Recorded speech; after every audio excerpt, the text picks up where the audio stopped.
पहले ही विशेक की नौकरी आर्मी में लगी है। उसके माता पिता गांव में ही रहते हैं।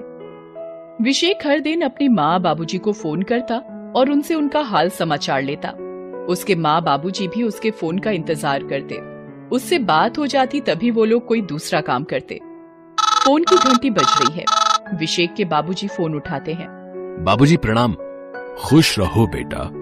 बाबूजी मेरी सैलरी आ गई है, पैसे भेज दिए हैं, आप बैंक जाकर निकलवा लीजिएगा, ठीक है? और जल्द से जल्द घर के छप्पर की मरम्मत करवा लीजिएगा और अपना ध्यान रखिएगा। ठीक है बेटा, तुम भी अपना ध्यान रखना। ये कहकर बाबूजी ने फोन रख दिया। विशेक अपनी बैरक में जा ही रहा था कि बारिश होने लगी। बारिश को देखते ही उसे बचपन की कई बातें याद आने लगी। वो बहुत ही गरीब परिवार से आता था। उसके माता और पिता दोनों किसी दूसरे के खेत पर काम किया करते थे। घर का गुजारा बहुत ही मुश्किल से चलता था। विशेक गांव के ही सरकारी स्कूल में पढ़ता था। वो पढ़ने में बहुत अच्छा था। उसकी एक आदत थी कि वो हर रात सोने के पहले अपनी माँ से कोई ना कोई कहानी जरूर सुनता था। एक रात उसकी माँ उसे महाभारत के अर्जुन की कहानी सुना रही थी। माँ, अर्जुन ने ही क्यों मछली की आंख पर निशाना लगाया, बाकियों ने क्यों नहीं? बेटा, क्योंकि उसका लक्ष्य सिर्फ एक ही था, इसलिए उसका ध्यान इधर उधर नहीं भटका। विशेक ने उस दिन अपनी माँ की बात गांठ बांध कर रख ली और उसने बचपन में ही तय कर लिया कि उसे भविष्य में क्या करना है। वो अपने देश से बहुत प्रेम करता था, इसलिए वो चाहता था कि वो आर्मी में जाए। इसके लिए उसने 10 साल की उम्र से ही तैयारी शुरू कर दी थी। विशेक एक मैदान के चारों ओर दौड़ते हुए चक्कर लगा रहा है। 4 चक्कर हो गए, 1 चक्कर और पूरा कर लूं, तब घर जाऊंगा।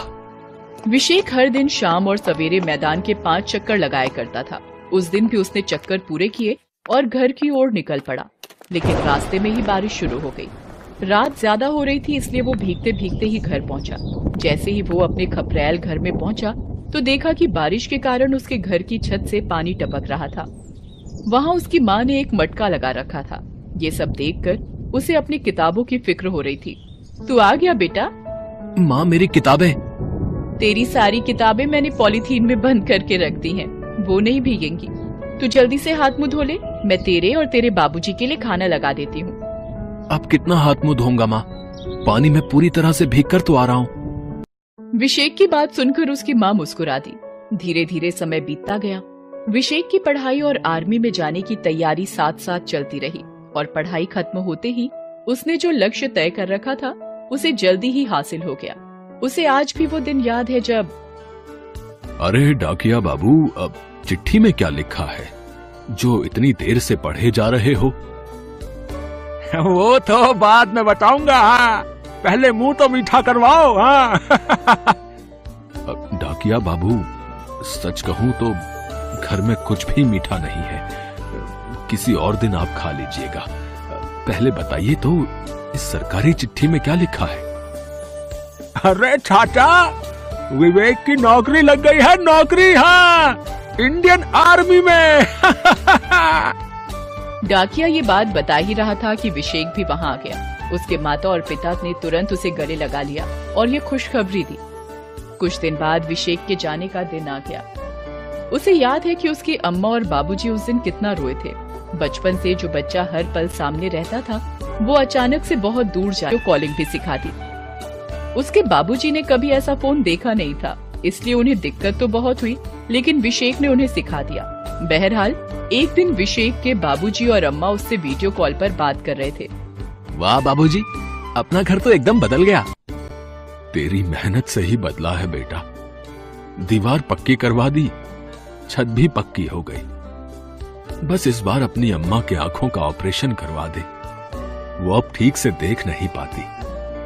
कल भी चावल में कितने सारे कंकड़ निकले। हाँ हाँ, सिर्फ मेरी शिकायत करो, अपनी मत बताओ। कल खुद रात को ये गुसलखाने में गिर गए थे। अरे बाबूजी, आपने बताया नहीं? कहीं चोट तो नहीं लगी? अरे नहीं नहीं, वो जरा पांव फिसल गया। झूठ मत बोलिए आप बेटा, डॉक्टर ने इन्हें भी आंख के ऑपरेशन के लिए कहा है। तुम भी ना उसे परेशान करती रहती हो। अरे एक बार में दोनों का ऑपरेशन होगा तो कितने पैसे लग जाएंगे? पहले से ही घर में इतने पैसे खर्च हो गए हैं। बाबूजी, इसकी फिक्र आप मत कीजिए। इस बार की छुट्टियों में मैं दोनों का ऑपरेशन करवा दूंगा। विशेक की नौकरी लग जाने से उसके घर की आर्थिक स्थिति सुधर रही थी। विशेक इस बात से बहुत खुश था। एक रात आर्मी के सभी जवान अपनी बैरक में थे, तभी उन्हें पता लगा कि आतंकवादियों ने दुश्मन देश की मदद से उनके एक कैंप पर हमला कर दिया। उसमें कई सैनिक शहीद हो गए। ये खबर सुनकर आर्मी के सारे जवान गुस्से से भर गए। जवानों, हमें अपने आतंकवादियों के कैंप को चारों ओर से घेर लिया। दोनों ओर से लगातार फायरिंग होती रही। सुबह से शाम हो गई, लेकिन फायरिंग बंद नहीं हुई। जीना तो पड़ेगा ही। दूसरी ओर अब घर में कोई कमाने वाला नहीं बचा था, इसलिए उन बूढ़े माँ बाप को फिर से खेतों में काम शुरू करना पड़ा। पता है भाग्यवान, अब सच में जीने का मन नहीं करता। हमें मौत क्यों नहीं आ जाती? आप ऐसी बातें नहीं करिए। विशेक जीवित नहीं है तो क्या हुआ, वो हमारे पास ही है हमेशा। आप जांबाज सिपाही के बेटे हैं। आप इस तरह कमजोर की तरह बातें करेंगे तो उसकी आत्मा को दुख पहुंचेगा। बाबूजी ने जी तो कड़ा कर लिया, लेकिन बेटे की याद तो उन्हें हर पल आती। एक शाम जब दोनों खेतों से लौट रहे थे तो उनके गांव के सरपंच जी ने उन्हें देखा। एक शहीद के माँ बाप की ऐसी स्थिति देखकर उनका मन रो गया। उन्होंने पंचायत बुलाई। गांव वालों, हमारे गांव का बेटा देश के लिए शहीद हो गया। उसके बूढ़े माँ बाप को इस उम्र में भी खेत में काम करना पड़ रहा है। ये हमारे लिए शर्म की बात है। लेकिन हम क्या कर सकते हैं सरपंच जी? मैं चाहता हूं कि गांव के सारे लोग अपना हस्ताक्षर इस सफेद कागज में भरें। सफेद कागज में हस्ताक्षर? लेकिन क्यों? हम सरकार के पास ये कागज भेजेंगे और शहीद के माँ बाप की रोजी रोटी ठीक से चले, उसकी व्यवस्था की बात कहेंगे। सरपंच जी ने वो कागज सरकार को भेजा। सरकार ने जल्दी ही एक पेट्रोल पंप का आवंटन विशेक के परिवार वालों के लिए कर दिया।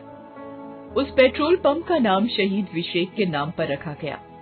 आज गांव में वो पेट्रोल पंप विशेक के माता पिता चला रहे हैं। उनके पेट्रोल पंप पर किसी भी शहीद सैनिक के परिवार से कोई भी पैसा नहीं लिया जाता है।